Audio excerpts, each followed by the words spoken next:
Okay, we are now live. This is Melanie Metzger. I'm the Assistant Director with the Albany Public Library. Just to let anybody know who is watching how this will take place, you are seeing a webcast of my screen. That way you'll notice I'm always going to be up in this little area here, always minimized. Whoever is speaking will be taking up the main part of the screen here. I will toggle back between the video view and the list view so you can see who is here. The one listed as unknown is Sarah Dallas. And then if there's any chat that comes up, I will notify that as well, and we can get started. Can you mention the public comment? Oh, yes. Public comment can be done by email. It is public comment at albanypubliclibrary.org. Once again, that is public comment at albanypubliclibrary.org. Somebody is monitoring that that email address, and we will take those questions throughout the meeting or at designated times during the meeting. Thank you, Melanie. I'll call the April meeting of the Albany Public Library Board of Trustees to order. I'll note that all trustees are present with the exception of Brenda Robinson, who may not be able to make the meeting with other priorities. So first, I just want to say once again, thanks so much to the Albany Public Library staff for making this virtual meeting happen, and to the trustees for making it work in their own homes. To our auditors for making it work in their own homes and getting their work done. And once again, ask for everybody's patience on how we make this work virtually. One thing I'm going to ask trustees to do, or people in the meeting to do, is mute yourself. There is a chat, right? So easy to forget how these things work. There's a chat somewhere for the board members. Yes, if you go up where it has the little icon with the two little people with a number next to it, and then there's a chat bubble next to it. That's how you do the chat. Great. So invite trustees to use the chat if there's something that you want to say. It's a bit easier to do that than for me to see you motion in any way. Also, when we do votes, we're going to do roll call votes. And when we do comments, I'll do roll call as well, just to make that easier for everyone to know when it's their turn. With that, is there any public comment yet? I have not received any public comments at this time. All right, thank you, Rebecca. And it's time for the auditors to present.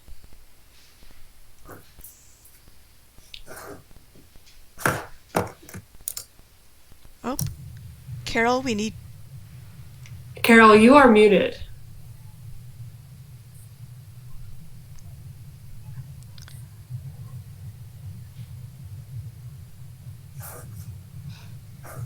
You should click there. Yep. How's that? That's good. Can you hear me now? Carol, just so you know, if you need to, if you're on a Windows or Chrome computing system, if you hit Control D, that should mute and unmute you. Okay, beautiful.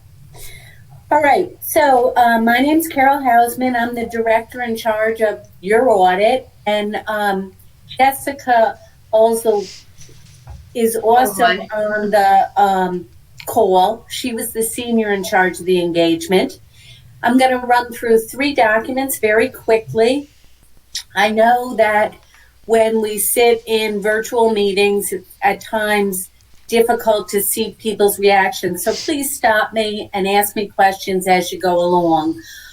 I'm going to start with the required communication to the Board of Trustees, and that was a letter that was given to you in PDF format, and really it's the required communication to the board regarding what occurred during the audit and the results of the audit. Okay, so basically our standards require us to communicate certain items to you. We have to communicate to you the fact that accounting estimates are an integral part of your financial statements. So when we walk through the numbers and the notes, realize that there are some pretty significant estimates included in your financial statements. And they really revolve around your pension expense and your pension liabilities and your other post-employment liabilities and expenses. Both of those items are produced by actuary reports that flow right through to your financial statements. As part of our audit, we evaluated the key factors and assumptions used with those significant estimates in determining whether they were reasonable.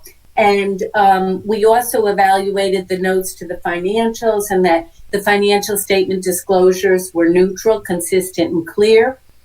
We encountered no difficulties in dealing with the management and the team at the Albany Public Library to get the audit done. A matter of fact, we want to thank the team for providing us with information and following through virtually with us through our portal, because many of our clients have not been able to finish their audit process. And it's always good when you have some closure during these times. We had no disagreements with management during the audit process. And we did suggest 2 or 3 adjustments as a result of the audit, and they're included in that communication. Other matters included in your financial statements are management's discussion and analysis and certain required supplemental information. And we need to point out that that information is not audited by us. It's looked at for reasonableness, but it's not a part of our audit process. So moving on, we also issued a management letter relating to the audit. And I think it's important to start by explaining that when we perform the audit, we evaluate the internal controls over significant transaction classes and accounts. And what that means is we sit down, we talk to the team, we figure out what controls are in place, and then we walk through them to ensure that they are operating effectively. So as part of our audit, if during those walkthroughs or if during our internal control procedures we have findings, those are items that we report to you. And those findings can be one of 3 levels. They can be a significant deficiency, a material weakness, or another matter. And today, during the current order, we had one item that we considered another matter. We felt it was important enough to communicate it to the Board of Trustees, but it certainly didn't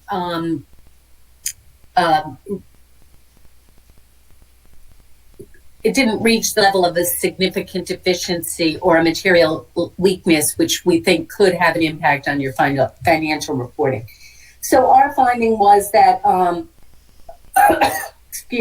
our audit procedures disclosed an instance where an employee was paid at a higher rate than was approved and outlined in the CSEA contract.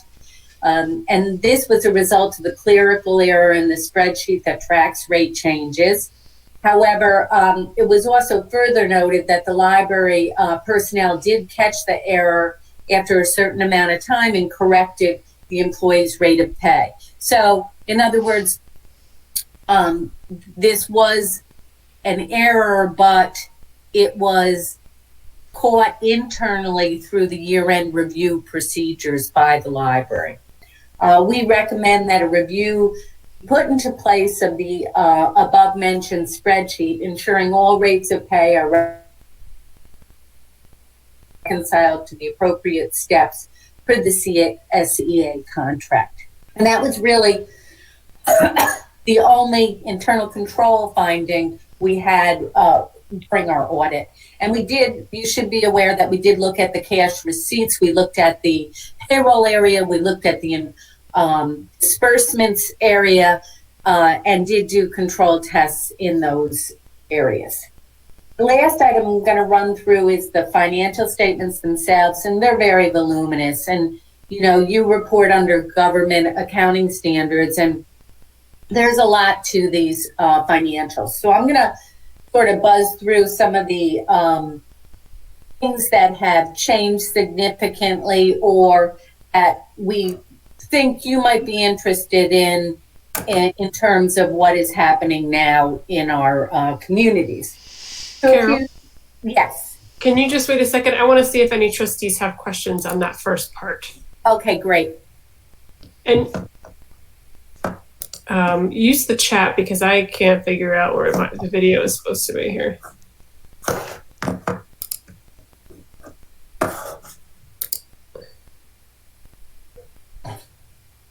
Looks like there's not. So if I missed it, just can you make a note of it and we'll ask later. Thanks. Go ahead, Carol. Okay. So your financial statements, if you look at, let's see, page 1, that includes our independent auditor's report. The rest of the financial statements are really your financial statements. Our responsibility is our auditor's report, and we also issue another report on your internal controls and compliance, which I'll go through in a minute. But basically, our independent auditor's report, as mentioned, management is responsible for the financials. Our responsibility is to express an opinion on the financial statements, and we do conduct our audits in accordance with auditing standards generally accepted in the United States of America, as well as governmental auditing standards.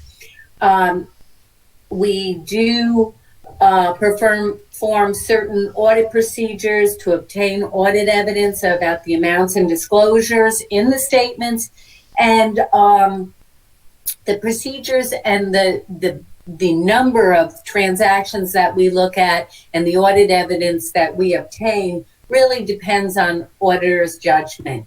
And we sit back at the beginning and we assess where we think the risk is. A lot of that revolves around our discussions with management and the controls you have in place. And we believe that the audit evidence that we've obtained in relation to your audit is sufficient and appropriate to provide a basis for our audit opinions.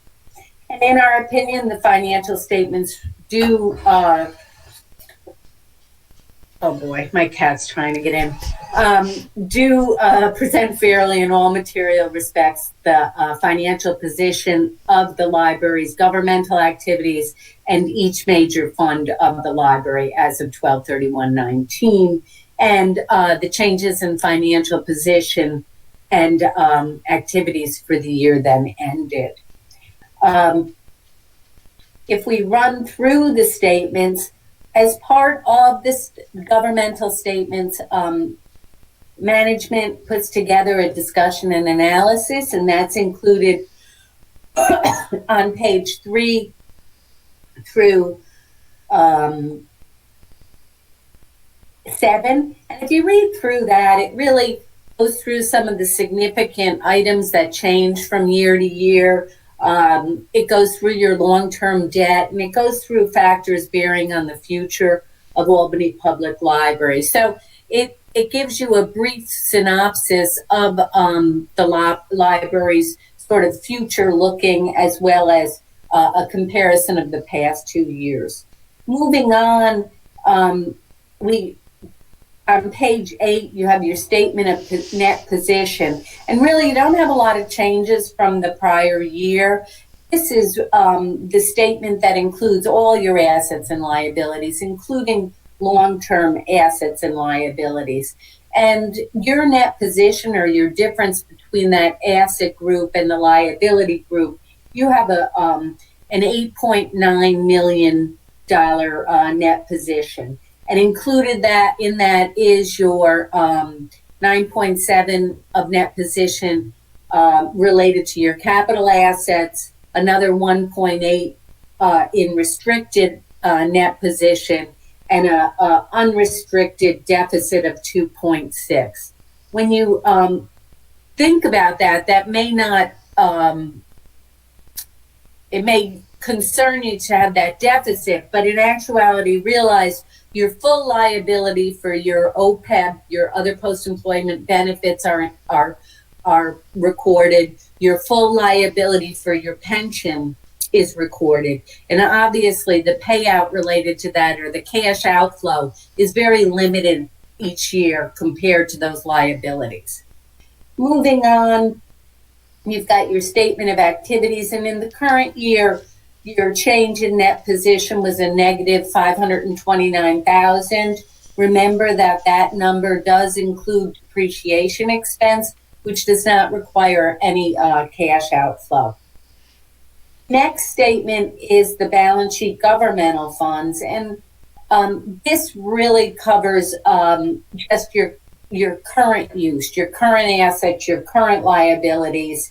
And I'd like to point out that in there, your fund equity, which is similar to your net position, your difference between assets and liabilities, is at 6.7 million. And as we move on, your statement of revenue and expenditures change in fund equity, that's your current position. You actually had an excess of revenue over expenses of close to $250,000. Moving on, financial statement notes include a lot of information about, the accounting policies followed by the library, a lot of information about the funds and the government-wide financial statements versus the fund financial statements. I'm not going to walk through all of that. I would like to highlight some items. I've already mentioned in my required communication that, the financial statements are prepared using estimates. So anything, in the coming year, those significant estimates and the actual results could differ from those estimates.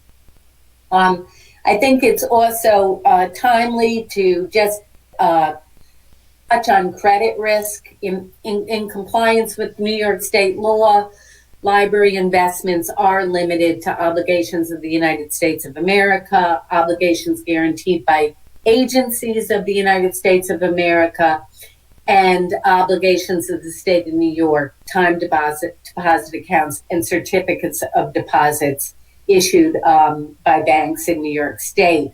And I just say that because as we move into your investment area as well, the organization does not have much in high-risk investments. So although we've all felt, I think, the market since December has changed significantly, in some respects, the library has probably been protected because of where they're required to invest their funds.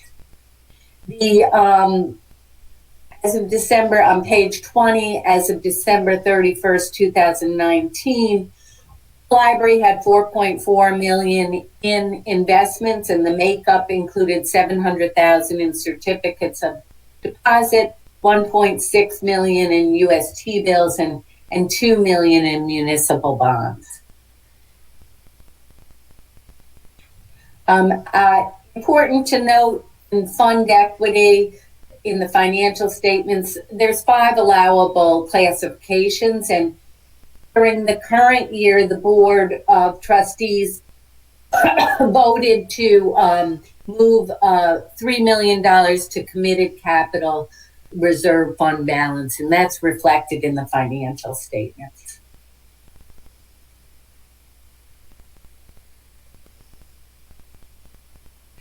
As far as new accounting standards that would make your financial statements not comparative to prior year, really were no material changes to the accounting principles followed in the preparation of the financials in the current year.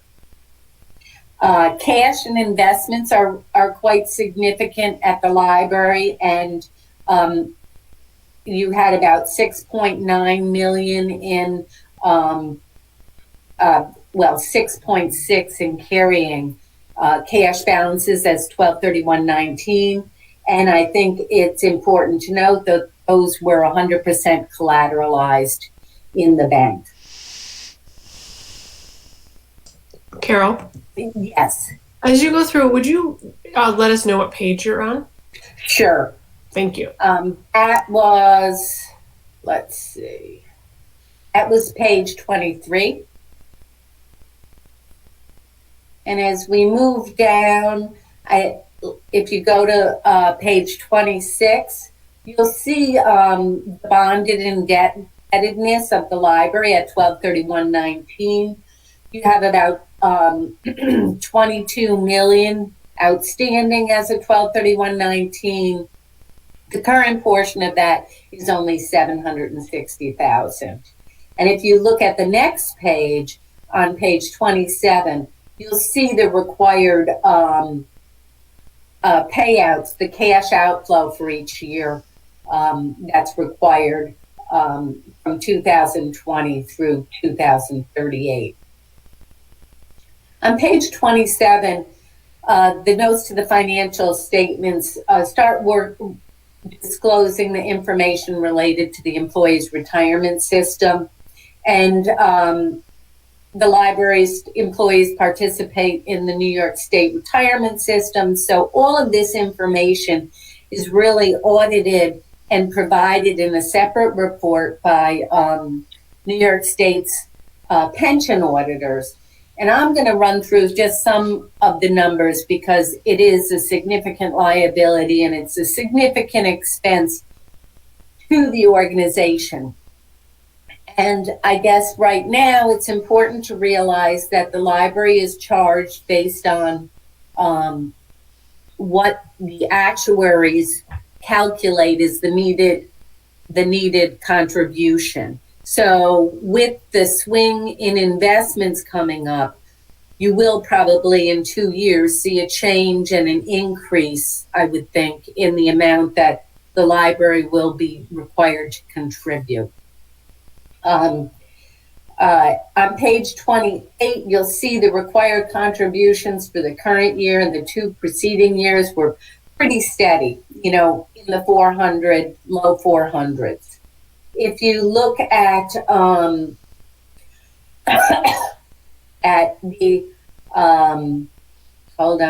if you look at page 31, library's actual portion or liability relating to the pension is $1,017,000.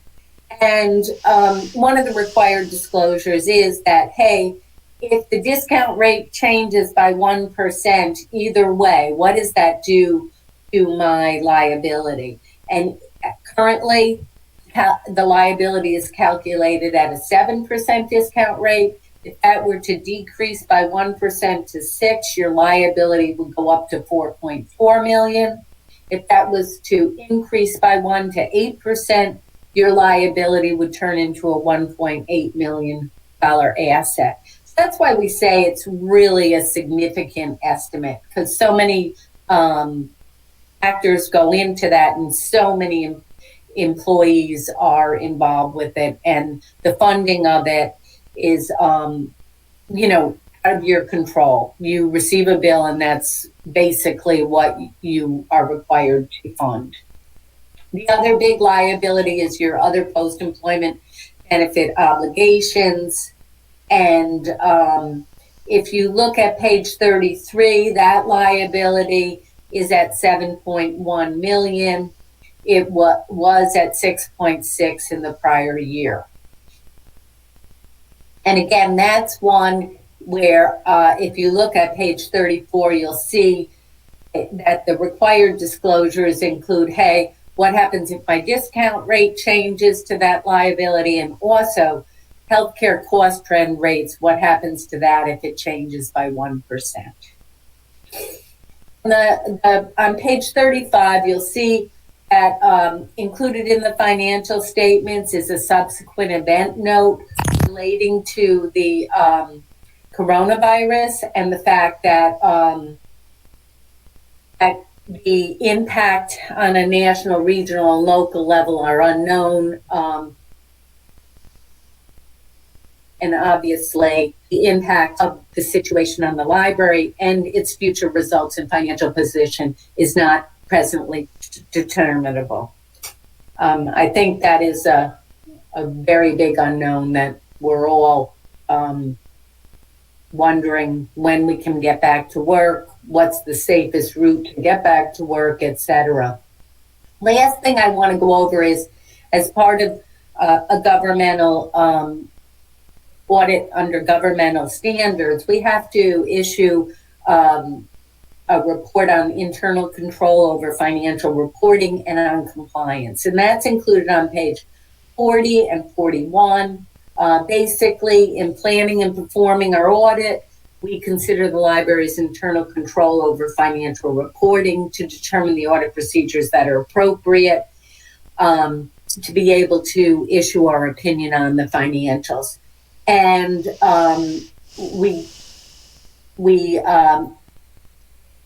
our consideration of that internal control was for the limited purpose described in the first paragraph, but we during our process, we did not identify any deficiencies in internal control that we consider to be material weaknesses that we would have to disclose to you in this letter.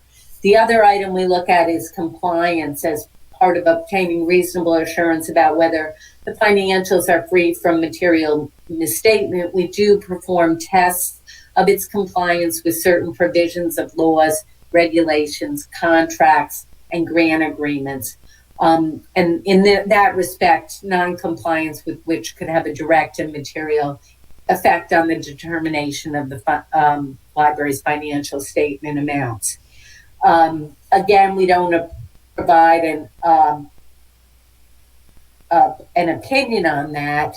And during our work in the compliance, we did disclose an instance of non-compliance that's required under government auditing standards to be described. And that's included in our finding and response in 1901, which is on the next page, page 42. If you look down, the criteria relating to this finding is that the purchasing policy of the library states that certain levels of purchases and public work projects require documented quotes or a formal bid process to be used prior to purchasing.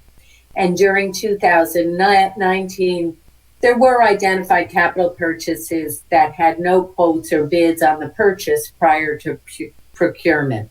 However, it is also noted that the purchases did properly follow the library's purchasing policy as it relates to the approval process of those purchases. So it wasn't that the library didn't go through the proper channels to have those purchases approved. It was the fact that the bidding process wasn't followed. And the cause of that was that the library's purchasing policy really did not define specifically what is considered a purchase. Therefore, there was confusion as to how procurement should be followed. And the effect is that there were purchases made that had not followed the library's procurement policy. Relating to management's response, the library administration recognizes that in the past there was a misinterpretation of this policy. On February 5th, 2020, legal counsel met with all of the department heads who regularly oversee procurements at that level to walk us through the appropriate process. Now, the last thing I want to point out is on the top of page 42, which is our schedule of findings and responses, summary of our audit reports. So we issued an unmodified opinion on the financial statement, which is the opinion you're looking for. Relating to internal control on financial reporting, there were no material weaknesses identified.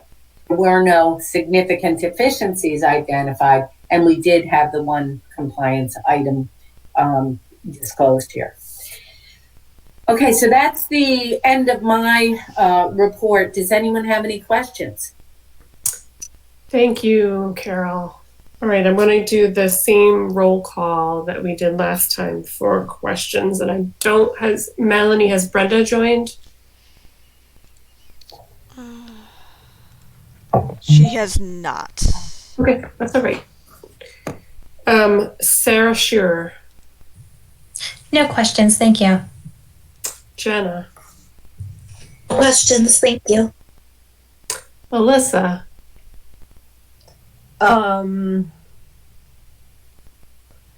So I didn't quite follow. So was it that management wasn't following the library's purchasing policy or the state purchasing policy? The procurement side of the procurement side relating to the capital projects purchases. It's part of I believe it's part of the library's policies. So is that something that our library board will have to review that policy, or it was a misinterpretation by management? I believe it was a misinterpretation, and that's why the additional training was brought in. Okay. Do we know how much that how much that purchase was and what it was, or is that not necessary to know necessarily? I don't know off the top of my head. I could get you that information, but really, I think it's just that you want to be following the policy for the levels required. Yeah, well, we do talk about that in certainly the facilities committee. So I just want to be clear on that. I'll follow up with management on that. Great. No further questions. thanks, Alyssa. Matthew, No comments or questions at this time. Arlene,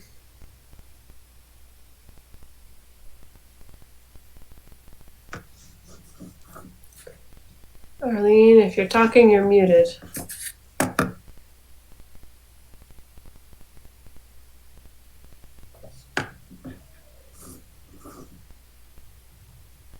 All right, well, if you have a question, send me a chat note. Sarah Dallas.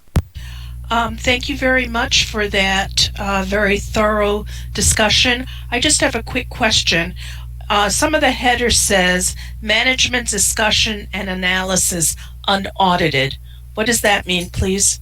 Okay, so that is information that management puts together. And relating to government standards, it has to be included in this report, but it's required, what they call required supplemental information, and we do not audit that information. It's just information provided by management that's included. However, we look at it for reasonableness and that it makes sense.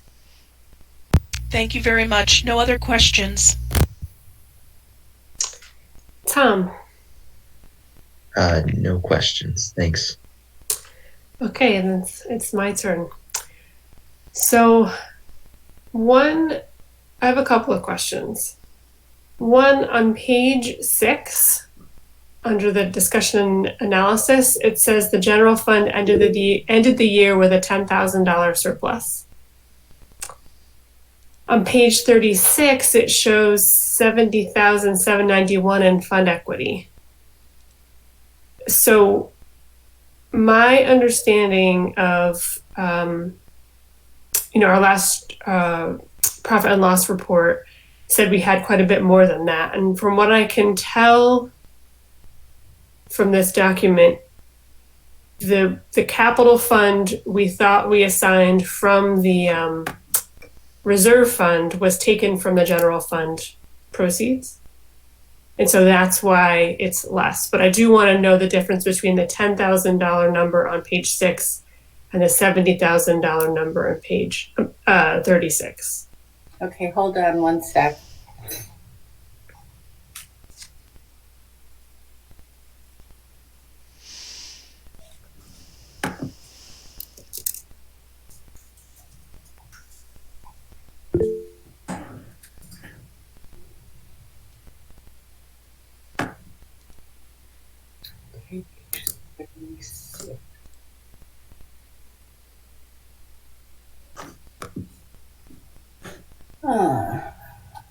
This is change in fund equity.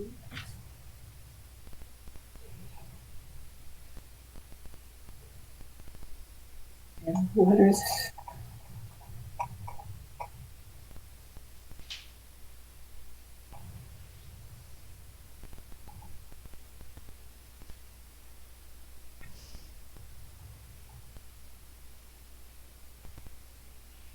general fund?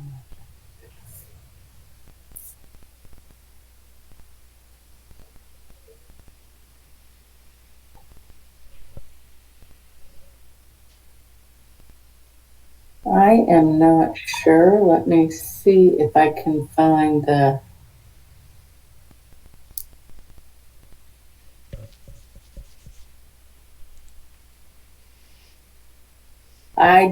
I'm not sure where the 10,000 is from. I'm thinking possibly there was a late change, because if you look at page 11, you'll see that 70,000 again. So I'm wondering if we had a typo or if that's a late change. I'm gonna have to look at that. And thank you. And again, am I correct in saying that the reason it's 70,000 is because the general fund, I just want to make sure I use the right words here. The capital projects fund was funded from the general fund and not from the capital reserve fund? The 70,000 does not have that excess of revenue over expense of 70,000 is just the current year's operating results. Right. Fund equity at the end of the year in the general fund is 4.9 million. Right. My question is, that even the 70,000 number is lower than I anticipated. And if you take income minus expenses and the bond payment, it's $426,000. So to get to $70,000, you have to subtract the capital projects fund amount of 300 and whatever thousand it was.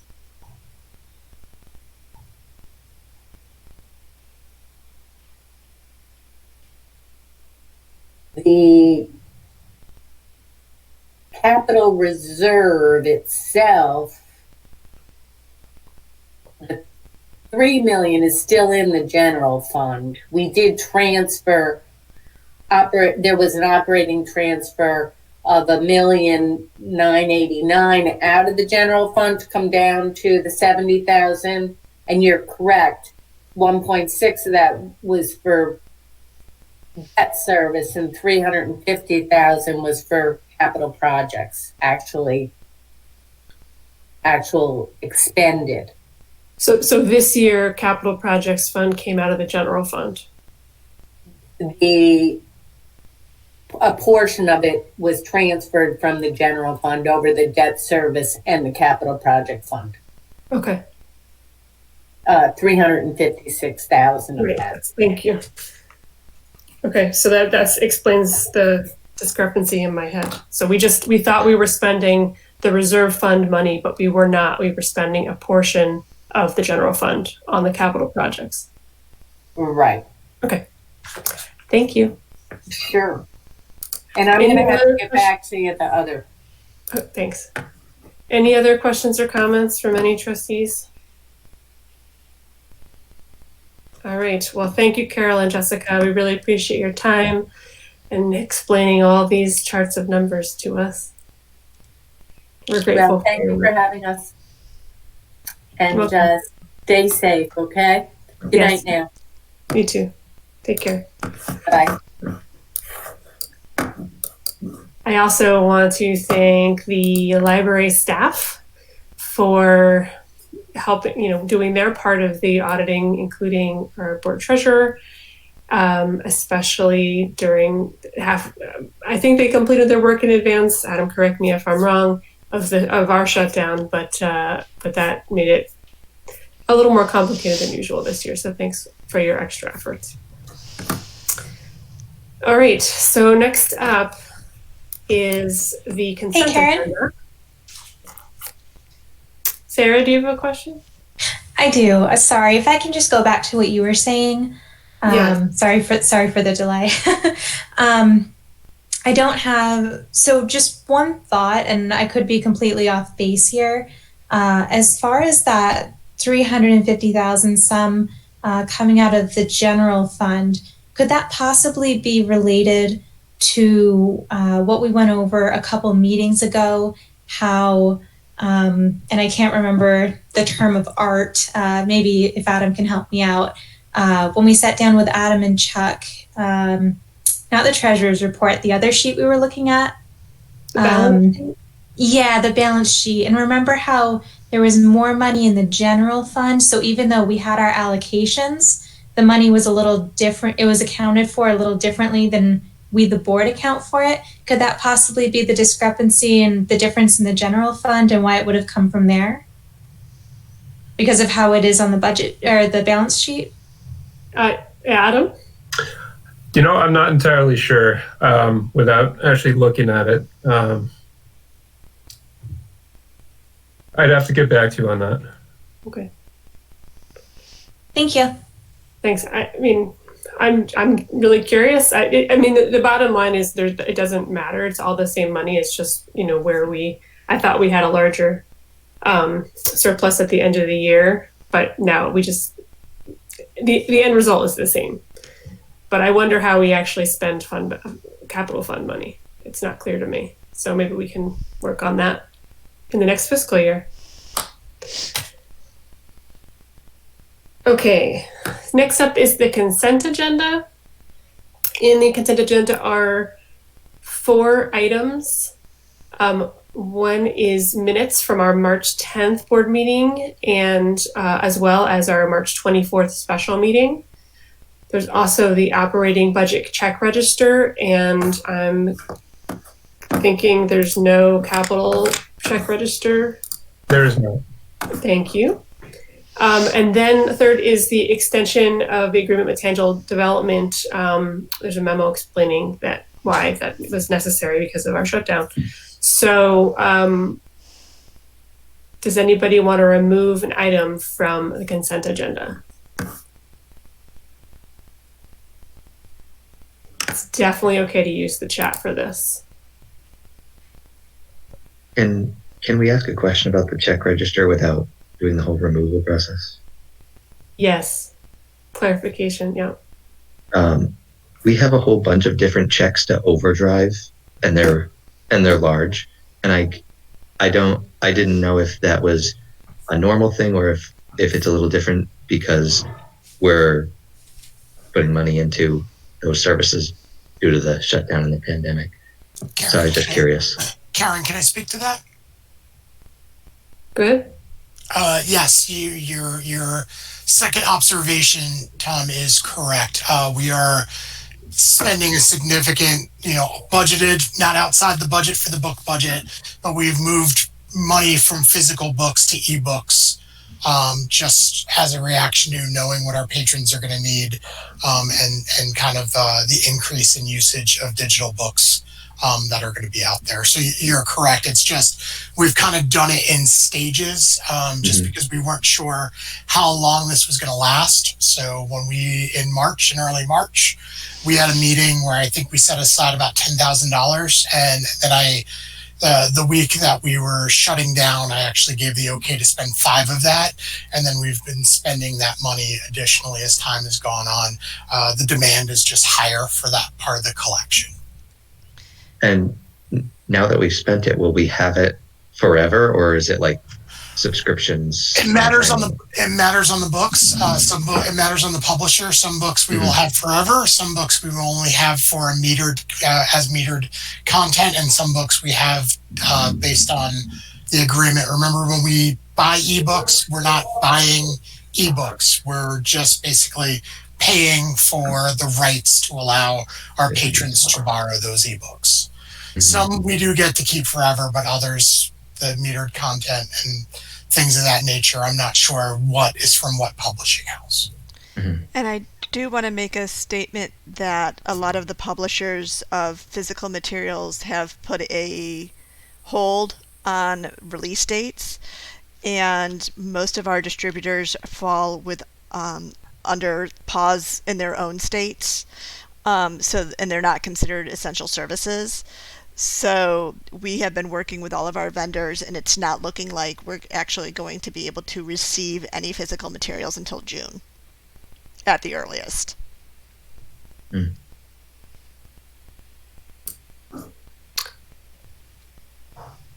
you good, Tom? Yeah, for now, I'm good for now. Thanks. Welcome. All right, so if trustees, can unmute for the next minute or two?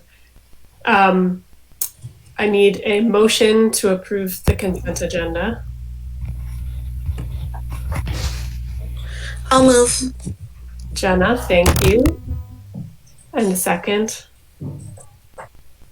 I'll second it, Alyssa. Thanks, Alyssa. And then we'll do roll call because it's just easier. Sarah Shearer. Aye. Jenna. Aye. Alyssa. Aye. Matthew. Aye. Arlene. I'm reading your She lips. typed aye. I think she typed aye because she might not have a mic. Super. Thank you. I'm still getting used to Google Chat here. Sarah Dallas. Aye. Tom. Aye. And I vote aye. And it looks like Brenda still hasn't joined. Okay. All right. So next up is the draft treasurer's report and the draft capital fund report. And I will remind trustees, we'll mention this later as we talk about the deputy treasurer. We have a board treasurer, Chuck Slatterick, who normally attends our meetings. He is unable to do the work he does for us, for the board, remotely. He doesn't have the technology he needs to do that. So instead, we had a draft. He normally prepares the treasurer's report with incomes and expenses for the month, and normally he reconciles that and makes sure all the numbers are correct. He hasn't had a chance to do that, so the business office has prepared a draft treasurer's report with the understanding that it will be reconciled at some point in the future. So with that, I will let Adam present or Sarah Shearer present anything that needs to be presented here. Anything you want to bring our attention to? It's okay. Yeah, go ahead. Oh, yeah. Go ahead, Adam. I will just say, so these reports are for February, and it turns out that the monthly reconciliations for February were actually completed by Chuck first week of March before we closed. So I don't suspect that the numbers on these are going to change too significantly. The only exception would be the revenue portion. There are some accounting entries, I think, that need to be made to get that where it needs to be. As far as the expenditures go, though, I think those numbers should remain fairly static, if not completely the same. It's also probably worth noting that this is going to be the last normal-looking treasurer's report you're going to see for the next few months. Obviously, next month's report, revenue and expenses are going to be much lower than they would normally be. So, Adam, there's two documents attached. Can you explain the difference between them? Is one just the second one just the details of expenses? That's right. Yeah, the second one is just the details of the expenditure. The first one is a more general consolidated version of revenues and expenses. Got it. Okay, so before I ask people for questions, I cannot figure out how to get the videos back to see your faces. I can only see my list. If you click on and a chat. If you click on your image, can you click people? When I click people, the list of people show up, not videos. Karen, just tap your mouse on the main box where the largest box. Oh, perfect. Thank you, Tom. And now Arlene is saying that she's having trouble unmuting herself. So, Melanie, can you help with that? Matthew's on it. Okay, super. Thanks. All right. That was going to be my... Okay, so Arlene, if you hit Control D, you should be able to mute and unmute. Yay. Say hello. Hello. Perfect. Yay. There you go. We do this together. We figured it out together. Okay, so are there any trustee questions on the treasurer's report?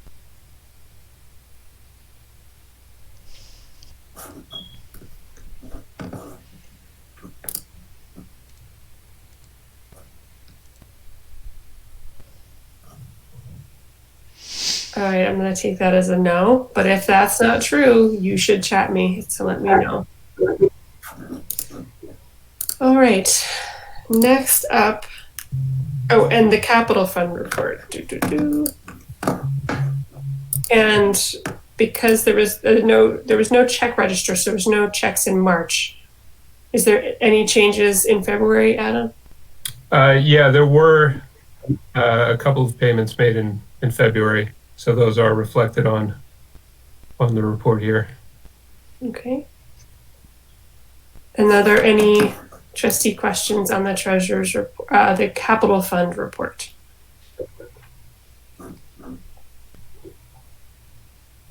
I can only see half of your faces. Not half of your faces, but like half of the people in the meeting's faces. So please use chat.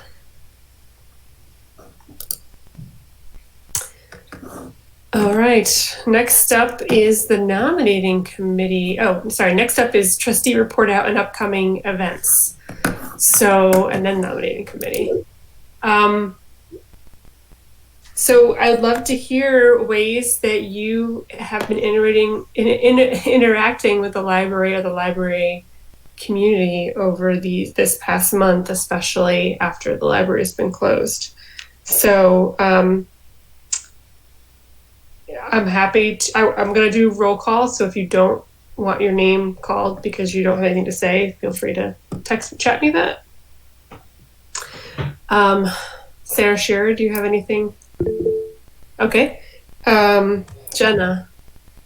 So I had a virtual meeting with the Foundation Marketing Committee.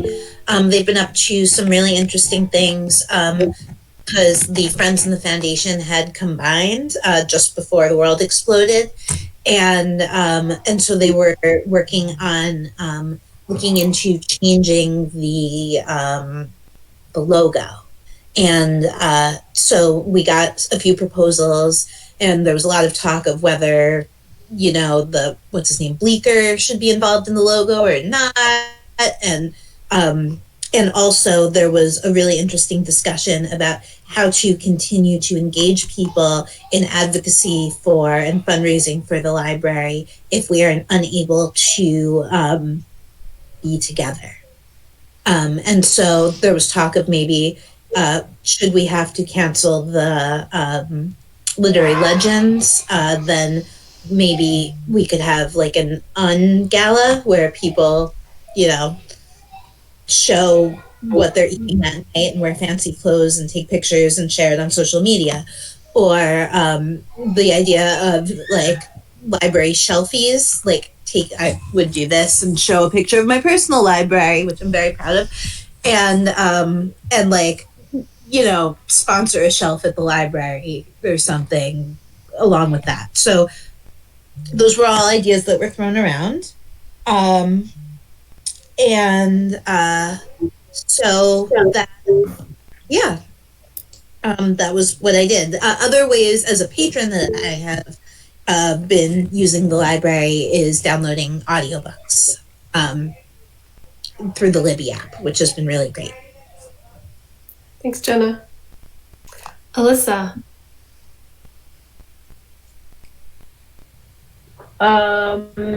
Yeah, no, I'll pass. Okay. Matthew?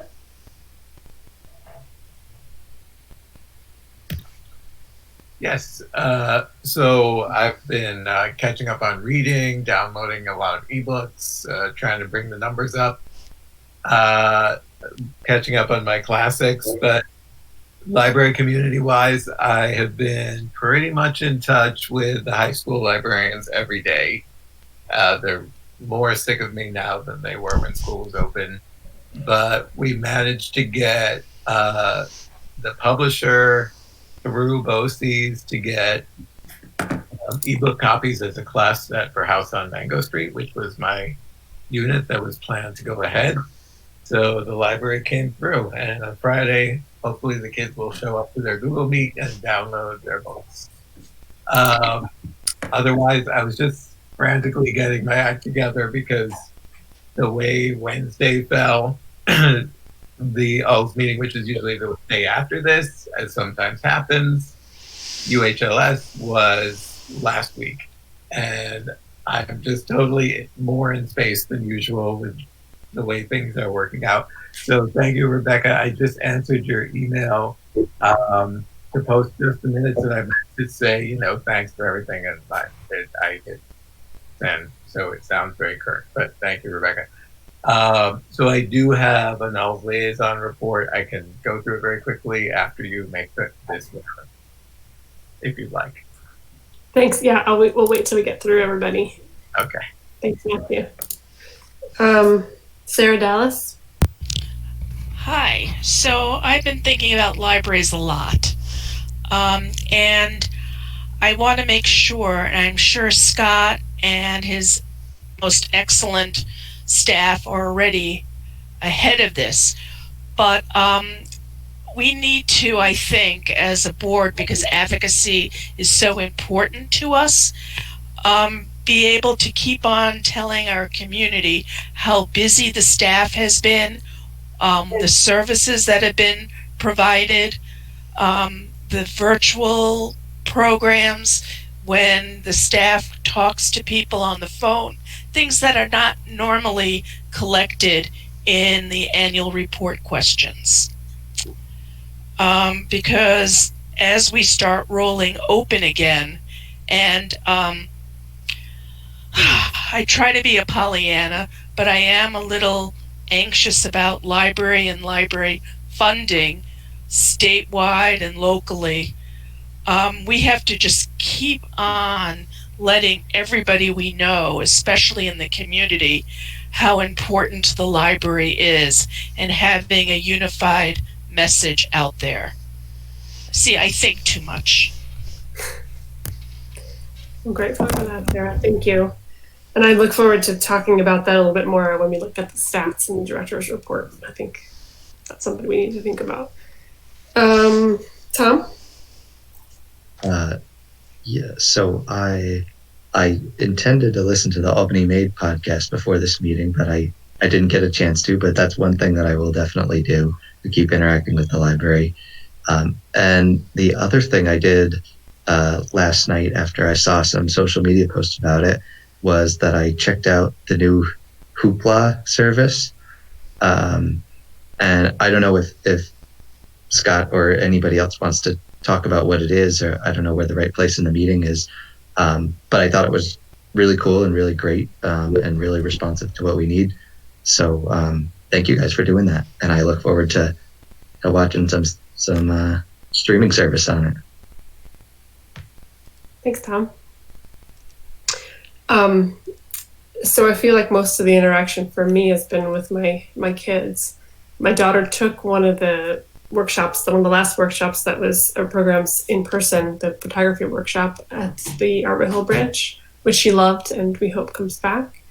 And then I don't know how many ebooks she's downloaded. Every time I see her, she's staring at her phone, and I yell at her to get off of her phone, and turns out she's reading books. So she's making very, very good use of the ebooks material that's available. The other thing I want to bring into everybody's attention is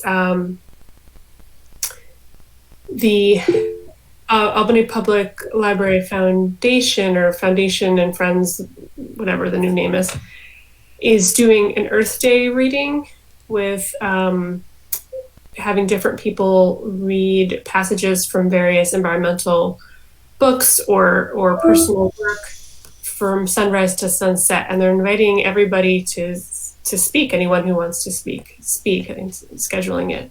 So I've volunteered. I'm going to pick something from my collection, not my personal book collection, not my writing, and invite any of you who are interested in that kind of thing to check it out. I can send you an email if you want to know more. If you're interested in doing a live reading on Google Meet, reading from some important environmental works.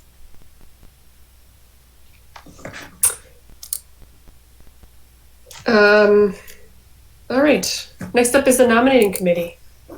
So, Arlene. Okay, now that I've been unmuted, this is wonderful. Can you hear me? Yes. Okay, great. Okay, so Alyssa Kane, Sarah Shearer, and I met on March 11th to plan for the upcoming elections. What we were trying to do was consider how we would organize this thing in the COVID-19 environment. So we had some pretty good discussions about strategies we could employ to ensure that the process, if we were to move forward with elections, would be fair and inclusive and inform candidates and the public the way they needed to be. We considered strategies for announcing board seats. We consider how we would deliver orientation, and how candidate forums would be conducted to accommodate this. And we looked at different ways of doing it because we knew that if the library was closed, we had to find some way of still accomplishing this thing if we were going to still move forward with the elections. And we also had conversation about how to conduct campaigns and honor safety concerns for everyone, for everyone. So anyway, we came up with some ideas where we would update the PowerPoint that we already had that offered instructions or guidance with regard to the role and responsibilities of trustees. We were pretty comfortable about outreach with regard to the methods that Stephanie already employs. We just wanted to add to that to make sure that minority serving or focused organizations and would be that information, contact information, would be provided to Stephanie so that she could add that to who she was already making outreach to. And we would ask board members or trustees to share information with their networks to encourage folk to consider applying for the 2 vacant seats. We, but the thing was that, we needed to really consider getting outside of the box for how we were going to do the other stuff if we couldn't meet as a group. So we talked about working with public TV. We talked about recording our presentations and have an audience participate through call-in.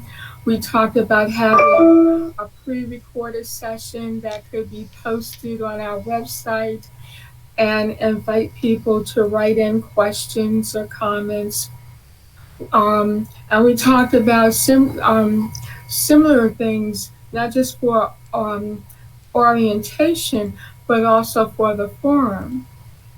As it turns out, we did not get to do any of those things because everything got shut down. So we're currently on hold.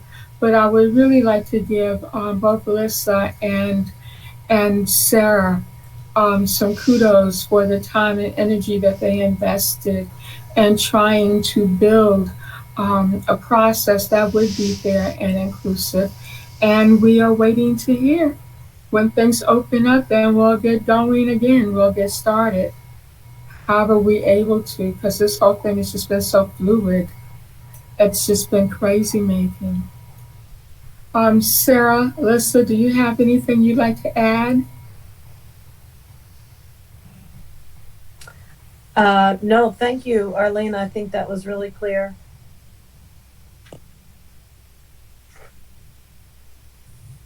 Nope, I don't have anything either. Thank you. Okay. So that's it until we hear more.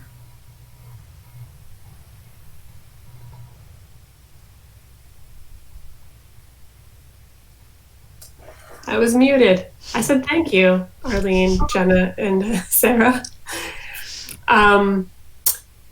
The elections have not been rescheduled. They've just been postponed to June 1st or later, right, Bob? Yes, nodding his head. So we don't even have a schedule we don't know what's going to happen there. And I just want to add that I think what you've done is really helpful, and it will probably be helpful no matter how our world changes in the future. This might be a better way to do some of the outreach we planned. Outreach in the future, even if everybody could get together, just because it can be more accessible to people that can't make a meeting, for example. So thank you so much for doing all that. I just want to say out loud 2 questions. Sarah Dallas asked if there would be absentee ballots, and Bob Schofield said yes, as always, whenever the election will be. And then Bob thinks that maybe we'll have an update this week because we need some clarity. Obviously, school districts need clarity big time. So hopefully we'll learn more about when that election might be scheduled soon. All right. And if you, we just had a new agenda item added, a quick update from our ULS representative. So Matthew, if you can thank you for the report, looks great. If you can read through it, or not read through it, but just hit the highlights quickly. Yes, and I can even pull it up on my screen, I think. You just need to reload board docs. I was able to do it if you reload and open it up. Okay. I have it on another screen. So, so you have now the liaison report. Yes. There were 4 motions. The 4th. Mm-hmm. Okay. So, because poor Rebecca, I sent her the wrong link at first. So just checking to make sure you have the right link. So yes, was a bit of a busy meeting. Usually it happens the day after, but because of the structure of the month, it actually happened last week. So, of course, there was a motion to accept the agenda, adopt the treasurer's report and purchase journal, and later to adjourn. But in between there, we decided we were going to cancel this year's celebration of libraries, which is also the annual board meeting, and shift all of the board business that we need to do into regular meetings, while at the same time to give awards out for great things that have happened in the library community. Who knows if that's going to be virtual or how that's going to go. That motion was passed unanimously. I pulled out a couple of highlights from the director's report. It's a big report this month because there's so much going on. There is ULS is currently shut down. The office workers of ULS are not going to work until April 17th, and then they'll see what the reopening schedule looks like from the government. The status of the libraries is updated continually on the website. So far, everybody is closed. And the libraries can check the website for information that they need. The budget, of course, is in total upheaval. So those are the 4 points. Go quickly. If you want to look at the entire thing, I sent a link to a folder that contains all of the board public documentation, and you can always peruse the entire thing if you like. And that's it. Karen, are you talking? I'm going to figure this out eventually. Thank you. Any questions or comments for Matthew?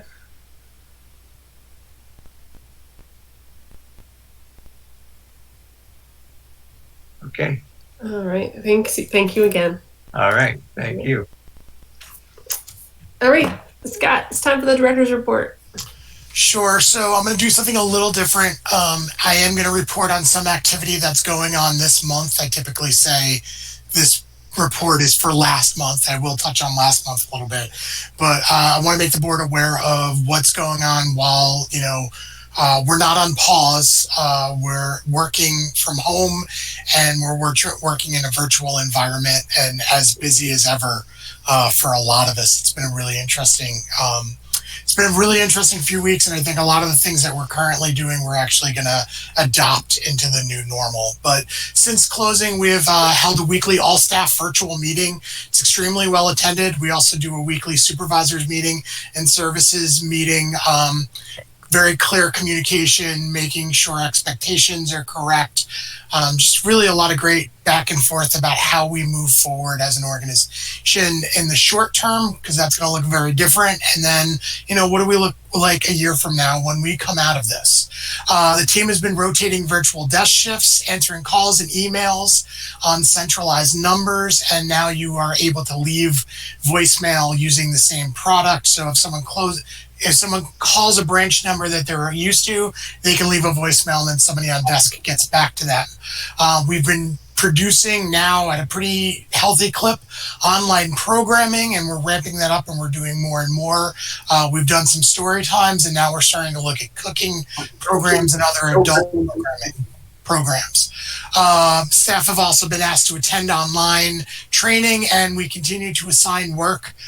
We're looking for people to look at their process and the way we do things and write some things out and come up with ideas how we can do system changes when we get back. We have shifted portions of the collection budget into e-material, so Tom did see a considerable amount of money thrown into that those checks that went to that one service. And we're just going to continue to do that because we know right now that's where the demand is, because people can't get to physical books. And the entire system is now offering Hoopla. It's a digital platform that provides books, ebooks, audiobooks, and also media. So you can find movies and documentaries there as well. I want to commend Melanie's been working on this for a while, and we've been kind of dragging her feet on this. So we had some of the work done in the background, but I have to really commend the Directors Association. It's the quickest we've ever made a decision. It's the most effective we've seen things kind of turn around. So that was really impressive. I also want to point out the library is working with the University of Albany's College of Emergency Preparedness, Homeland Security, and Cybersecurity to help in the effort to print 3D print face shields for our local healthcare workers. And Deanna DiCarlo and Nolan are working on this project. I think 200 were delivered yesterday to Albany Med, and they continue to do that work. It's really impressive, and what they've also been able to do is get other libraries to come on board. And the reason why we're doing this partnership is there's a very good quality control in terms of the files and whether or not the parts are getting to where they are by doing it through SUNY Albany. SUNY Albany CHC, I have to remind everybody, is part where the library program is. So that's where that connection is, and it's pretty impressive. And what they've also been able to do is they've talked with our students who are experts in 3D printing, and we were only using one printer for a while. Now we can use our second printer. So it's a really great relationship and really successful, and how I want to see the work that's being done during this emergency, to have solid partners who we can trust, and we know the work's being done correctly. We've also taken some time to do work on some facilities projects because, well, to be honest, there are some of the vendors are still considered, can still do work. So our HVAC companies been coming in. They've been doing some work that we needed to do, and I scared the heck out of the elevator guy the other day because we were both in the building at the same time. He didn't expect to see another human being. I want to give a shout out to Adam, our head of facilities. He's been coming in. I told him he had to take a pause and couldn't come in for a couple weeks, but he was coming in, making sure that we were getting supplies for when we need to open back up. We've also been using the company that we're still waiting to sign the contract with to do cleanings. They've come in and done a deep cleaning on all of our buildings, and then Adam's come back and kind of looked at their work, and they'll come back again before we put anybody back in the building. The IT department's been doing a fantastic job making sure the network's up and running, but also making sure that we can all work virtually. And also we have begun some projects that we're setting them up so that when we reach phase 1 of our continuation of services plan, we'll be able to do some capital projects and some IT projects so that when we are able to start normal kind of phase 2 operation of the library, we're going to have some things in place and use that, not downtime, but that time that we're not with patrons, to do some training and get people used to some changes in operations that we're going to put in place. Some of those might be familiar. We're changing our phone system.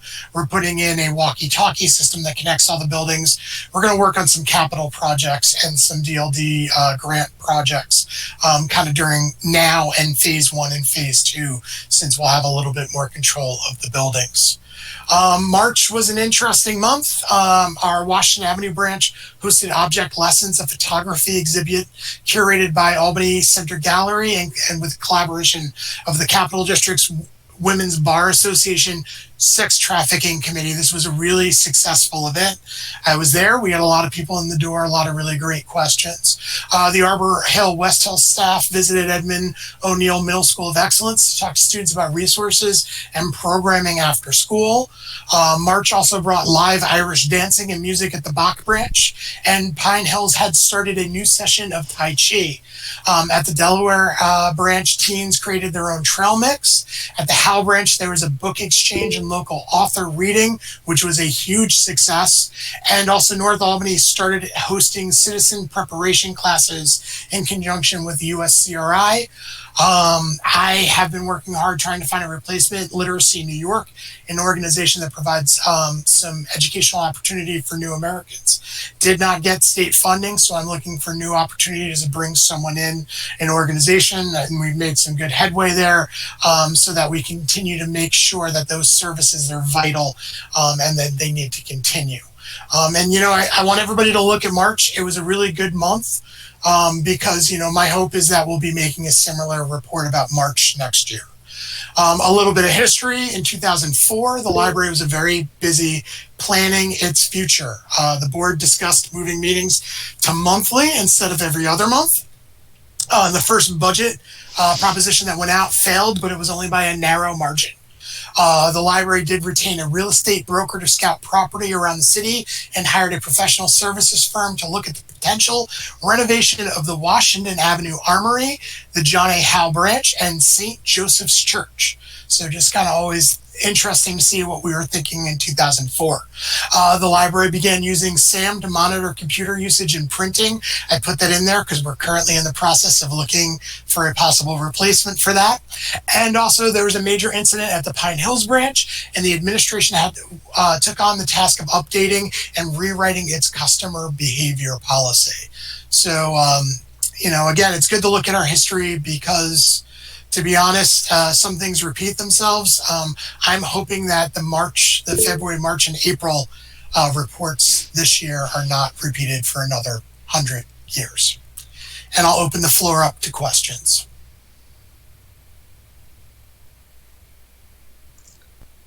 Scott, did you want to go over stats before we opened it up to questions? Stats were down, to be completely honest. The library, sometimes the street is smarter than everybody else. We had started to see a continuous over the month decrease in traffic in the door and usage. So even before we stopped doing programs, we definitely had noticed a significant amount of people were slow in coming in. So a little bit of a kudos to maybe some of our fellow citizens. But yeah, we saw a major dip and increase across the board in terms of usage. And we'll continue to see that for a while now. And I think the board just needs to breathe deep. And, we will probably be reporting some better programming numbers in the coming months due to virtual programming, which we'll incorporate in. But yeah, there was, we stopped doing programs in the middle of the month, so it should not be a surprise about program participation or door count or room usage. It was just the middle of the month we had started to slow things down. Thank you. Okay, I'll open up questions. Alyssa, I'm going to go around just because it's going to be easier that way. Sure. And again, feel free to tell me if you don't have anything to say. So Sarah Shearer. Yeah, just a couple quick questions. How many staff members are currently working remotely? Either if you can guess at a number, Scott, or a percentage, because I know when we were talking about it before, we said it was going to skew more heavily to full-time staff over part-time. If you could just give us an idea about how that's going. I don't right now have a number that I'd feel comfortable in giving you. So that's a good task for HR and our heads of branches to work on. It really comes down to skill level. So we're kind of repurposing people. I don't know if that's a great way to say it, but we're finding that we have some staff who have some skills that we're using. So yes, I would say the majority of our full-time employees are working and fully engaged. However, I would say, not surprisingly, but there are a lot of part-time staff as well who are engaged. So I actually think the numbers are going to skew higher than we expect, but I definitely will feel more comfortable presenting that to the board next board meeting. So not to get into numbers or anything, but could you give us some of the ways that some of the part-time staff are currently being utilized in different capacities? Some of our part-time staff are participating in programming. They're helping with program development. Also, they're participating in those programs as well. They're also being tasked with those kind of reflective Go back, think about your work, and write out what you think is best, and communicate with your branch managers. Everybody is participating in all of the meetings that we have going on, so they're doing that as well. So they're definitely part of that communication. And I would say that they're fully engaged in what we're doing. Awesome. And then another question, more on a personal note. You mentioned the object lessons display that was only up for roughly 2 weeks. I actually had a friend of mine on that committee who worked on that, and I did not get a chance to see it. So I was kind of wondering, will that still be up if and when we reopen, or how is that going to work? You know what? I will reach out to Tony. I am sure he will feel comfortable letting that be up longer than we had planned. Thank you. That's all I had. Thanks, Sarah. Alyssa. Okay. Scott, do you have a sense of how many reference questions you're getting? Are people calling about unemployment insurance and small business loans and all the kinds of social service questions that come up? I would say that's a small percentage. The majority of questions we're getting is either readers advisory or just questions about when the library is going to be back open. I have a feeling as time goes on, we're going to see a lot more questions about unemployment and small business loans, but not. I would not characterize it as those are the majority of our questions. We're still basically answering basic library questions. I have a twofold concern. One is the majority of the assistance that we give when it comes to unemployment is typically done in-house physically, people coming to our computers and then asking for assistance. So we are talking about videos and creating programming, but a lot of these people are on the other side of the digital divide. So they don't know we have phone numbers. Some people go to the front of the building and see the numbers there, but we're thinking really hard about how we can put other things in place to bridge the digital divide. And I will say I have received a couple calls from City Hall and messages from City Hall, and they're definitely interested in working with us. So we're right now, now that we've got the programming part, our feet under us in regards to that. Now we're thinking about what are the things that we do to kind of maybe get more access points out in the community. But my major concern is the majority of the people who we assist with questions like that are just on the other side of the digital divide, and hopefully they're finding a neighbor's house and socially distancing or a family member's house to do that work.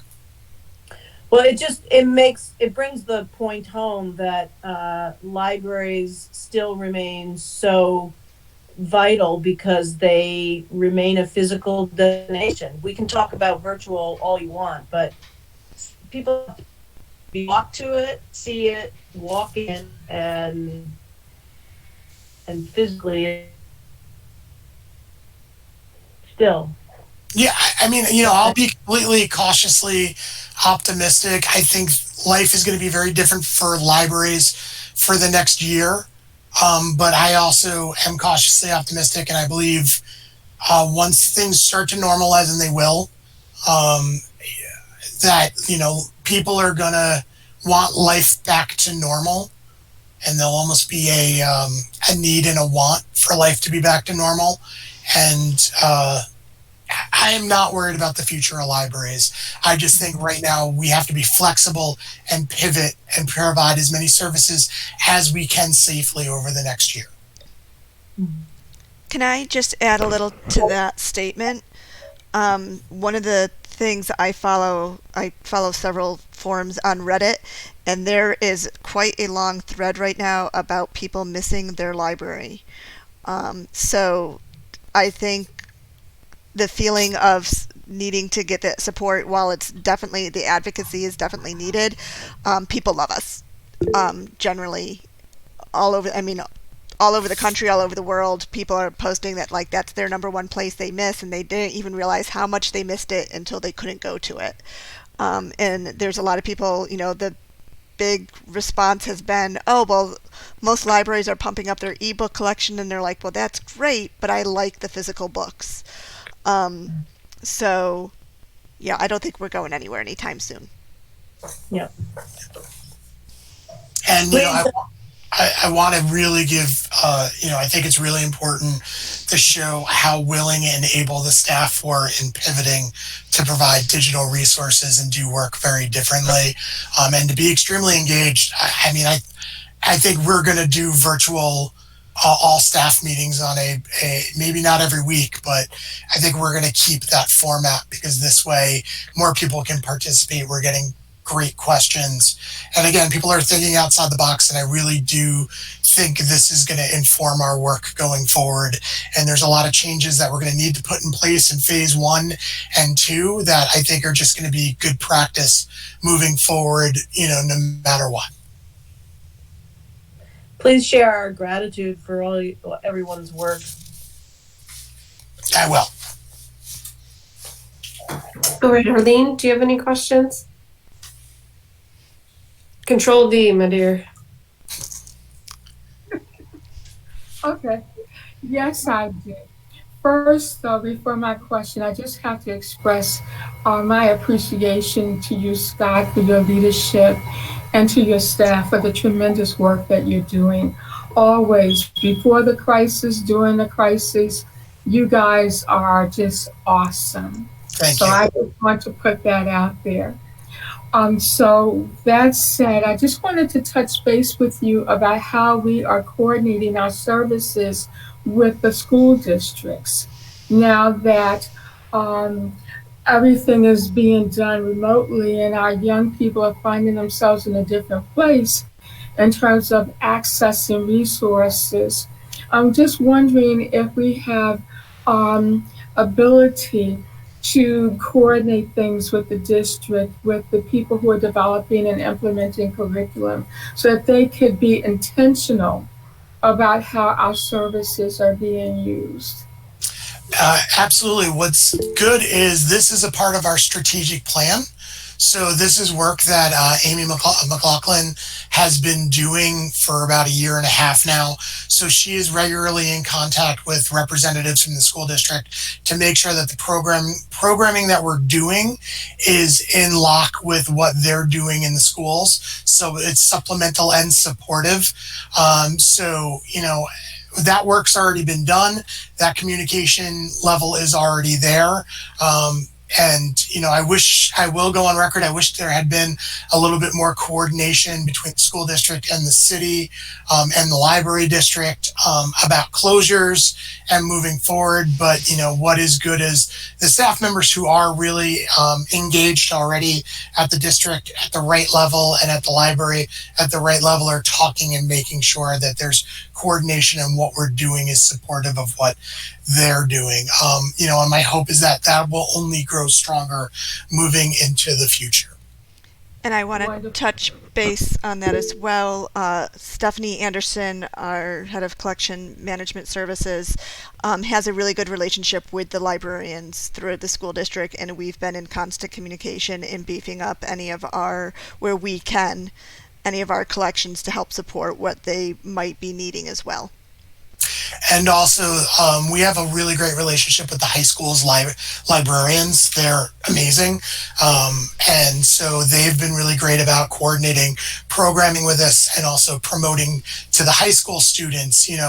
Again, get on my soapbox for 2 seconds. Remember, by state mandate, you only have to have librarians in high schools, and you don't have to have full-time librarians in elementary schools, which is criminal. I'll say it. But because of that, we have a really great relationship with our high school librarians because they're full-time. They're great. They're really engaged. They know that their students use us. So they've been doing a fantastic job of coordinating programming and making sure their students know what they can get from us. They promoted Hoopla today.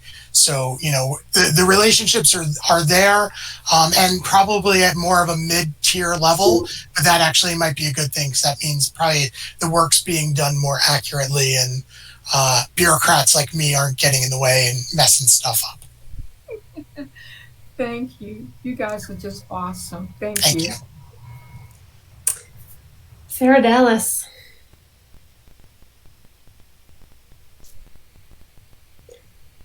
Sarah, you might be on mute.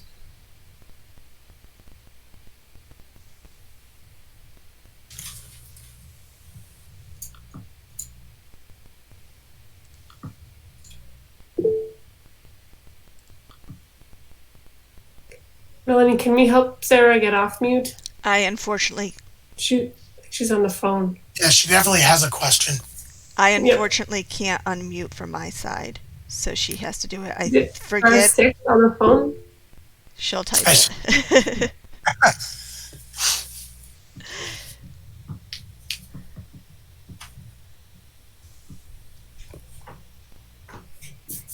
But it is star 6 on a phone, right? I Does anybody believe know? so.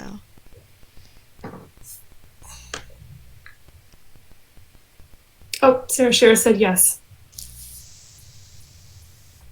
So she's asking about stats of the leadership you are doing. So, well, statistics, I'll touch on statistics.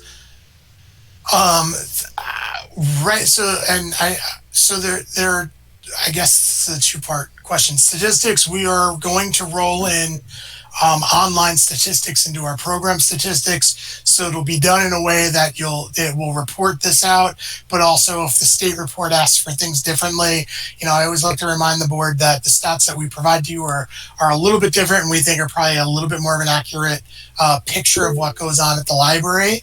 But we're making sure that our statistics are recorded for these virtual programs and participation. And we'll definitely show that, and we've been working on that. In terms of leadership levels, today was the first meeting of an ad hoc committee for Upper Hudson, which I'm on that committee and talking about how we coordinate rolling out reopening our libraries. And also there's been a good communication between a few directors using the director listserv and just reference of we're just kind of keeping each other informed, and working on our plans together. So hopefully that answers those questions. So we will be doing stats. We'll probably be doing them our own way, but also recording them in a way so that when the state report is different for one reason or another, probably because IMLS, we will be able to pull that information out and report it accurately on the state report. But we are aware that the state report is probably going to look different next year.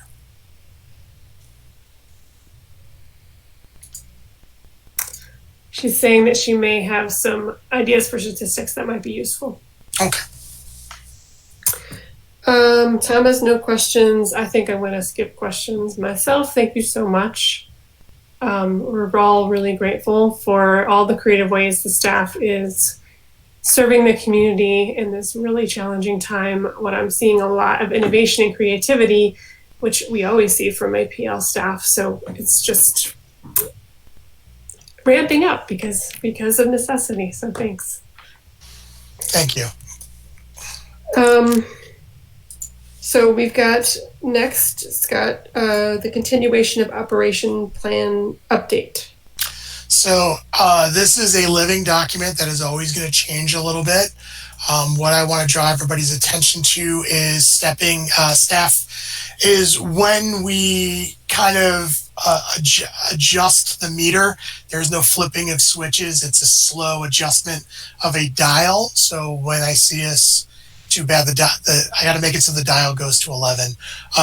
But when we turn the dial to 1, and that's when the staff is returning to the building, we have that our guesstimate is May 18th, sometime between May 18th and June 14th. We have now changed those dates based on the information. Stephanie Simon does a really great synopsis of the county report. Yes, that was a Spinal Tap reference. Stephanie does a fantastic job of listening to the county, the daily county presentations, which have been great, that I listen to every day. Of course, the governor, who now I would say they're like fireside chats for New York State or lunchtime chats. And she also sometimes listens to the federal one as well. But she does really great note taking. She makes sure to write things down. So we've been kind of reviewing those, and then we've been reviewing CDC, WHO, also looking at some websites like stat.com, which is a medical website, following the graphs.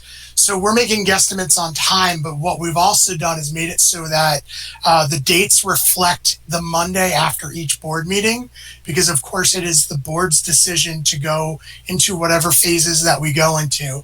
So my observation is we probably will not be at a pause for New York State until hopefully right before the May board meeting. So my hope is that the governor decides to take us at a pause, May 14th, and then the board can vote on that board meeting to take us into phase one, and then phase one would start on that Monday or whatever day we choose. And again, remember that phase one is the library facilities remain closed to the public. However, we go in, we do some work that we've wanted to do for a couple of years now. We catch up on the book drop, we catch up on deliveries, we sanitize and clean the buildings. We have job specific duties that we're currently working on, and the library will begin to explore alternative delivery options for material, services, and programs. What we've also looked at in phase one is to do split shifts. So people are in the building for 3 hours and then they work from home for 3 hours. Part-timers come in. What we're building in is a plan to do our own kind of, as they call it, it's, contact monitoring. So what we want to be able to do is if a member of the staff becomes sick, it is then just segmented to that shift that they're working in, so that we're making sure that if anybody on our staff becomes sick, the amount of people that they interact with is limited, and we know who those people are. So then we can tell everybody, hey, guess what? Don't come to work for 14 days. You need to self-quarantine until this person's test comes back or until everybody's healthy. So phase one is really about getting people used to in the building, doing work, catching up on some projects that we really want to get done, but also doing it in a slow and well planned out way, so that no one gets sick. We see that going, instead of for 2 weeks, we actually see it going for 4 weeks, because then our hope is that after that 4-week period, the board then, based on information provided by the county and the state, and hopefully through this group that's formed through UHLS, my hope is that in the June board meeting, the board can say, let's go to phase two, and then we'll work it each month from then. And there's always flexibility in this plan, so the board could decide on June 3rd that there's a special meeting and we want to go into phase two earlier. That's the plan. I really see this as a more solid, I think this is kind of a clearer road forward. And again, this may change, not just based on what we're discussing internally, and it just may change on the world. And again, it's all about slowly moving that dial. The governor has repeated that multiple times. On a federal level, there are multiple experts there who have said the same thing. We need to slowly kind of crank that dial, or slowly turn that dial on a very well thought out basis.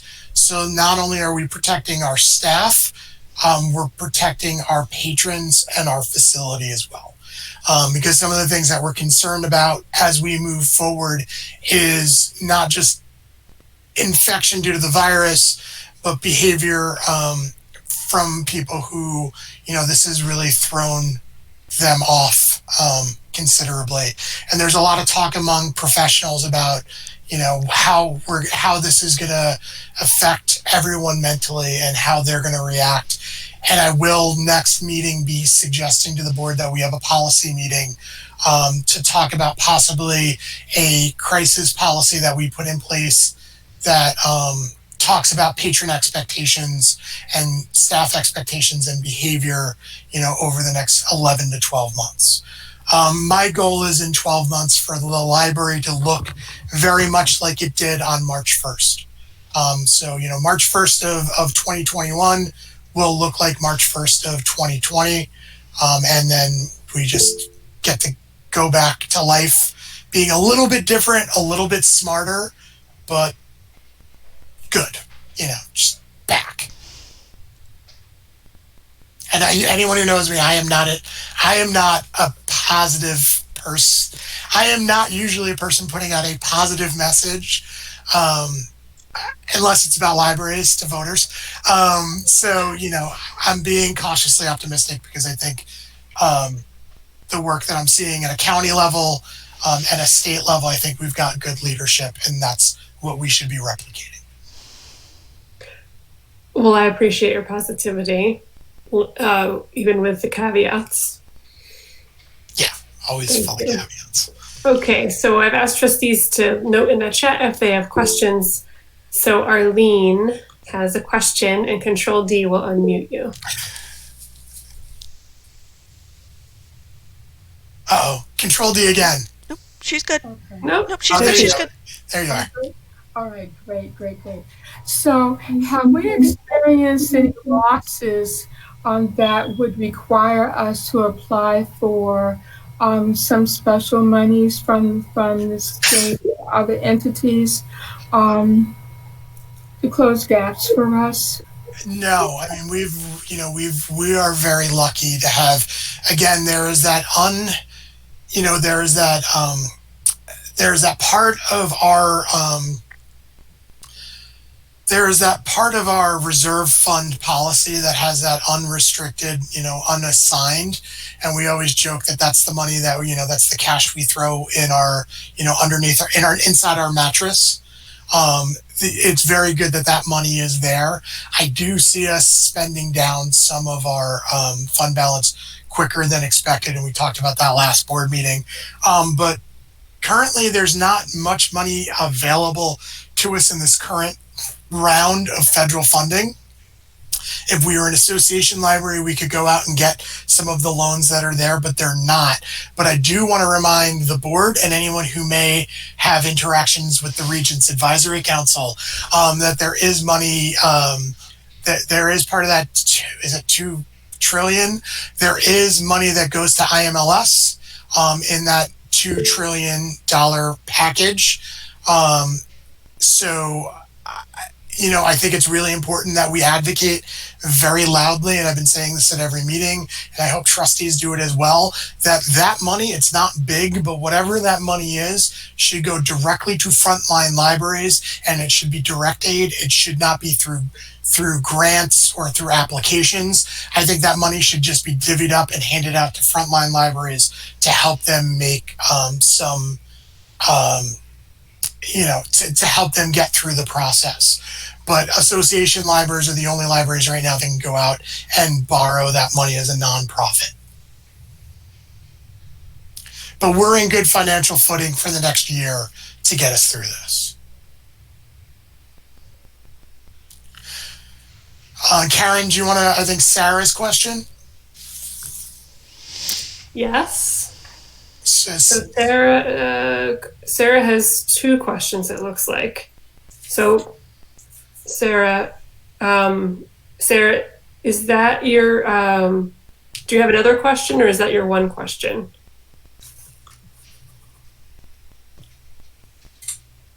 All right, so I'll just ask the first one. What happens if the school district is unable to collect the library funding? This is a really good question. I think we addressed it a little bit. We addressed it a little bit.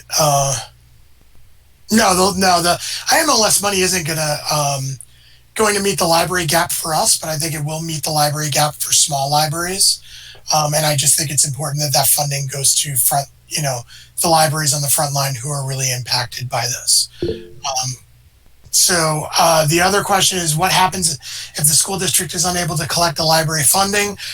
Again, I believe that we have money, in our fund balance that will get us through sometime. But that's hopefully, it will be able. My concern is that it won't be able to collect some of the funding.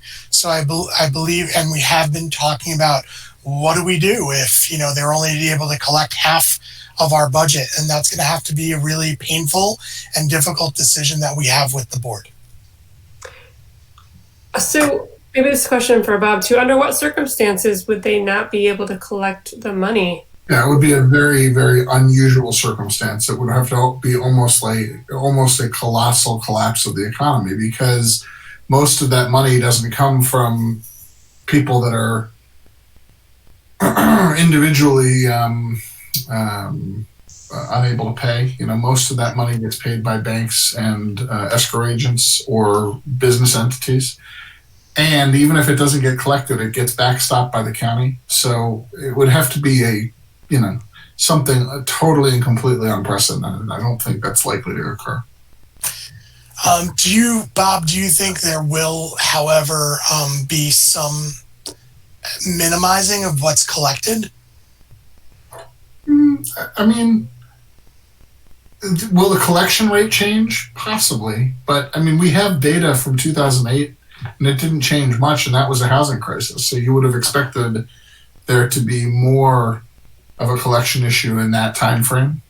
So we can certainly ask the question of them, but again, remember, it's guaranteed payment by the county too. So it may be that you get a percentage of it in the October-November frame, and then you get the catch-up payment in the spring from the county.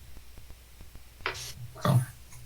But it is a good question. It is something that we've been discussing internally. And again, we will have the discussion with the board about reallocation of the fund balance to pay for operations. Hopefully that's a stopgap. But if there's that total collapse of the economy, we're all going to be having really difficult conversations. Yeah, this will be the least of our problems. Yeah. Arlene is saying she wants to follow up to the reference about the Regents Advisory Committee. So are you asking for that offline or online, Arlene?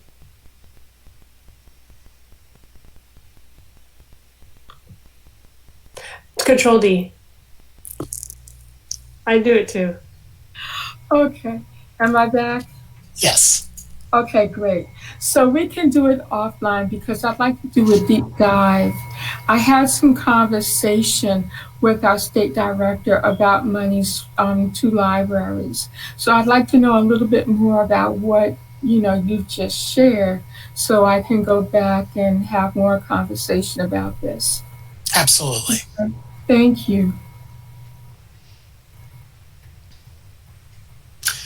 And I just want to address, Sarah brought up, the New York State is facing a $10 to $15 billion deficit. No, that's not good for libraries. And while library funding, which, we don't see much of, but the library funding was slightly cut. However, with the caveat is that the governor will be revisiting the budget. I have a feeling that there's going to be larger cuts when it comes to funding for everybody moving forward. I think that's just reality. All right, and everything could change, and everything will change. That's actually all we know what will happen. Yep. So next on the agenda is the February board meeting evaluation report. And I will note that it's 8 o'clock, almost 8 o'clock, and we've been doing this for 2 hours. So I won't say much about it. This is the board report from February, which seems like quite a long time ago. I don't remember where we were, honestly, which building we were in. I just want to say that I really appreciate the feedback that you all share in this in evaluation report. I find it really helpful. And Scott and I talked about a couple of things on this list that we might change. Some things are outside of our control. Some things are. We were in the Washington Ave community room. I remember it was a quite long meeting like this one. So if anybody has any comments, why don't you just reach out to me, or send an email to the trustees list, or just reach out to me individually. And we'll have to do another one of these next month. It's time for that, so it probably will be all virtual and online, and a whole new world for us. So, thanks again for your honest feedback, and it's much appreciated. All right, so let's get into the action items.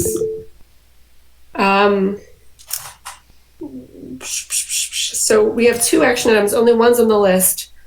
After we heard the audit vote, I realized we needed to vote to approve the audit. And there was one outstanding question I had about whether the surplus is 10,000 or 70,000. That's not a big, for personally, I'm not that concerned. I'm curious about it, but I don't think that's going to affect my ability to accept the audit. Any thoughts on that? Are we comfortable voting on the audit? You can use the chat. That'd probably be the most efficient to let me know that you are. Or just let me know if you're not. Okay, so if you're saying yes. How about if you're not comfortable, you say no?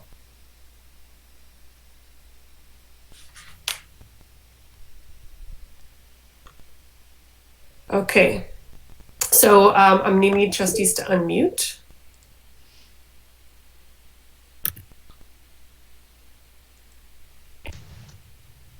A motion to accept the 2019 audit. I'll make a motion. Thank you, Tom. And a second. I second. Thank you, Arlene. Any further discussion?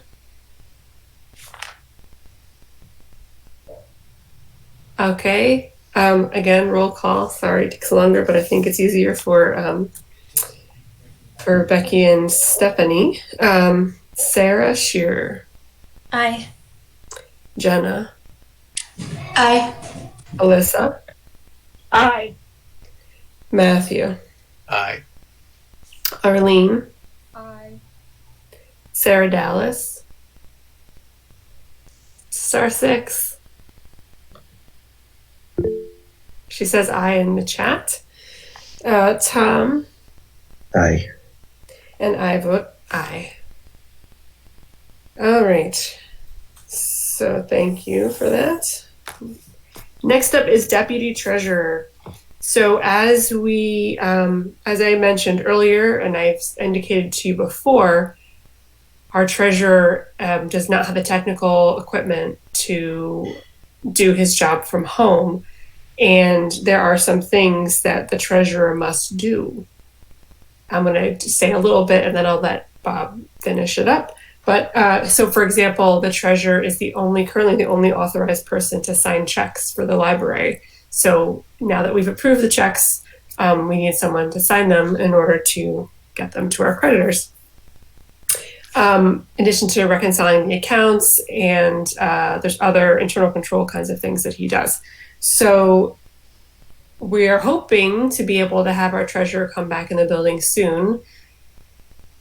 And we don't know what's going to happen. So what Bob suggested for us is that we have a deputy treasurer as a staff person, and we thought Melanie Metzger would be great, and she has agreed to do that for us.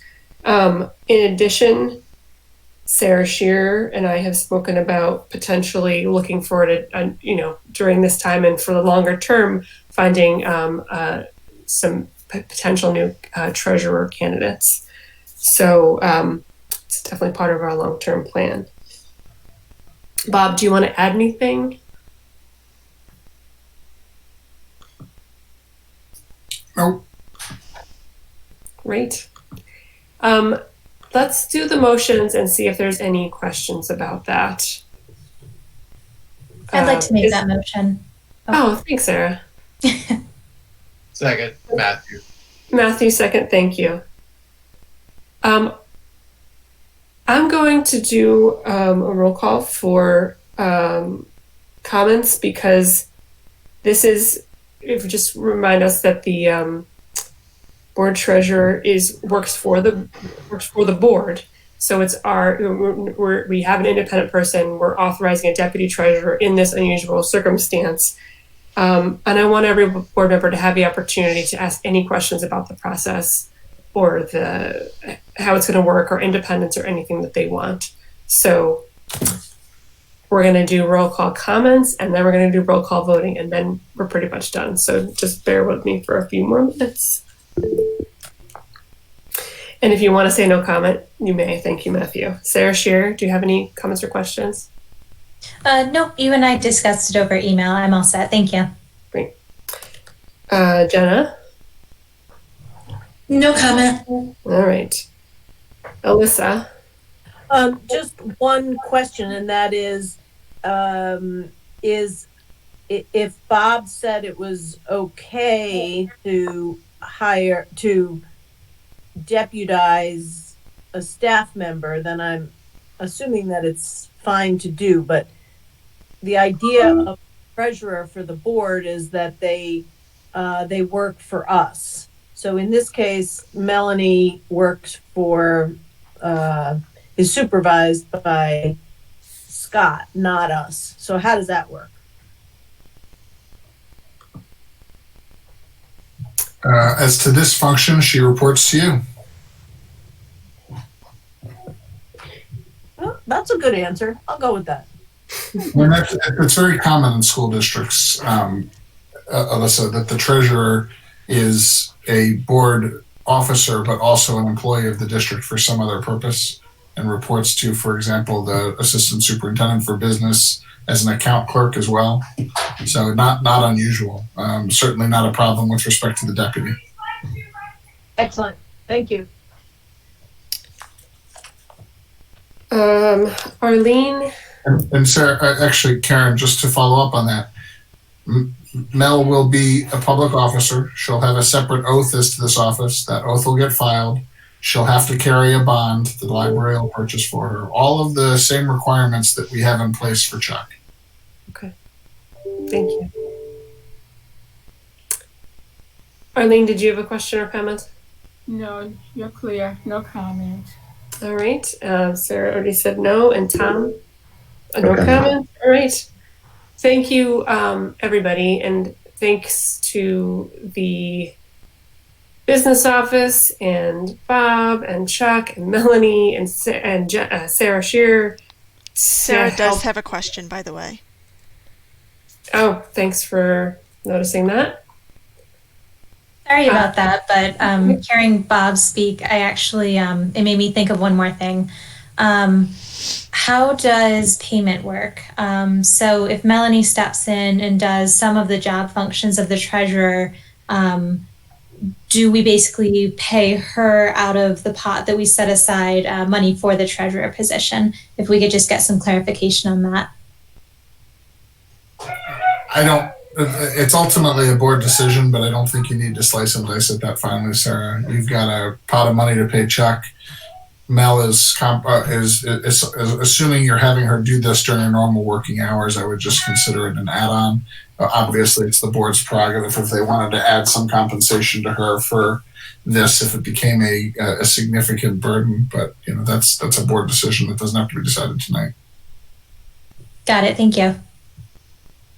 And I suppose, we'll be in touch about what functions she needs to do. And Sarah should be the board representative in those conversations. Okay, let's do the roll call vote. Sarah Shearer. Aye. Jenna. Aye. Alyssa. Aye. Matthew. Aye. Arlene. Aye. Sarah Dallas. Aye. Tom. Aye. And then I also vote aye. Motion carries. Thank you all again.